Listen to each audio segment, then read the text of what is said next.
Look, when I say the female's will, I mean will. If you'd known Rudyard Kipling, when the Himalayan peasant meets the he-bear in his prime, he shouts to scare the beast, who will oft-times turn aside. But the female, so accosted, rends the peasant tooth and nail, for the female of the species who's more deadly than the male. And that summed up my mother's will. And okay, it was negative, it was powered by hating Dad. And that was understandable. She isolated Dad as the reason for not having a child for the first 5 years, really, much at all. She blamed him, and although she needed him, she came from poor background, and she was beautiful. She could get who she wanted, and she did. But she held him in contempt. I suppose because she had such power over him, really. He was faithful and true, you see. She took advantage of that. He was very upright, very man of principle. But that meant authoritarian too. And of course it was authoritarian society that had kept her and her people very poor. It does, you know, it enslaves the population so that they live in at least comparative poverty compared to the elite. It's a sad situation, really. So, Rudyard Kipling. Jack Barrett went to Quetta, why he never knew. Left a wife in Simla on 3/4 his monthly screw.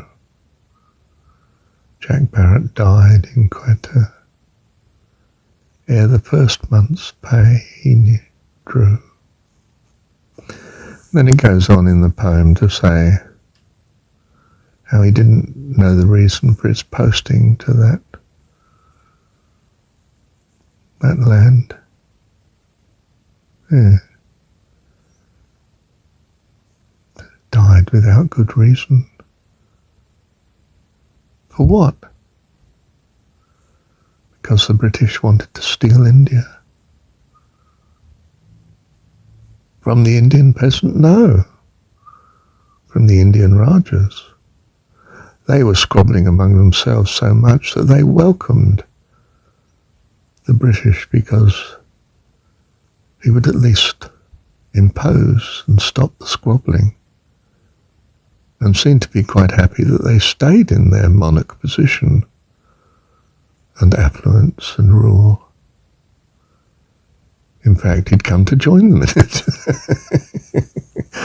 bringing a technology that they quite appreciated too, and a reliable police force that would enforce their power. They were bought. And India was raped, economically exploited and ruined. In fact, when it came to, I can't remember whether it was the first or second, no, it must have been the First World War. No, I'm not sure. Yeah, the First World War, 1890 on, I don't know. But into the First World War, we took all the resources out of India in order to sustain our war effort. And I don't know how many million, nobody knows how many million Indians died of hunger and starvation. If I was to put a random figure at it, I'd say 50 million.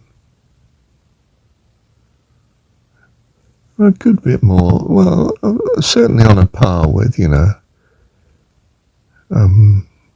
Stalin and Genghis Khan and Mao. They're of similar feather, aren't they?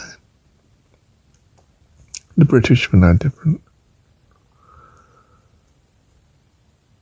What a terrible shame. We could have loved India. We could have made them citizens of a truly great country. Not an empire, a country. Trans-world country. We should have included North America when we were there, and Africa, and I don't know where else. We could have been great, and our greed made us poverty-stricken. We emerged from 2 world wars a debtor. We had been the foreign investment power of the 19th century, and we squandered it all with our squabbles in Europe. How incredible. How could you make such a mistake?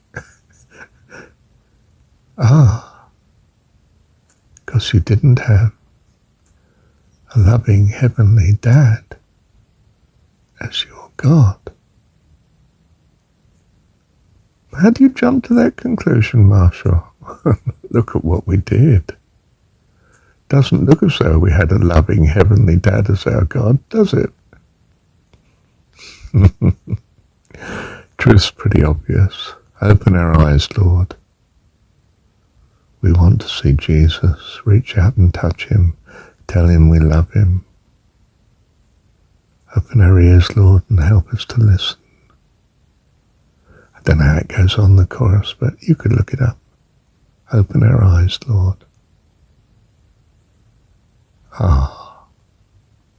That's what the Jesus story is for. Not to be worshipped, just to help us to listen to the still small voice of God. A mum that loves you, a dad that cares. Love you, Heavenly Dad. Thank you, Dad.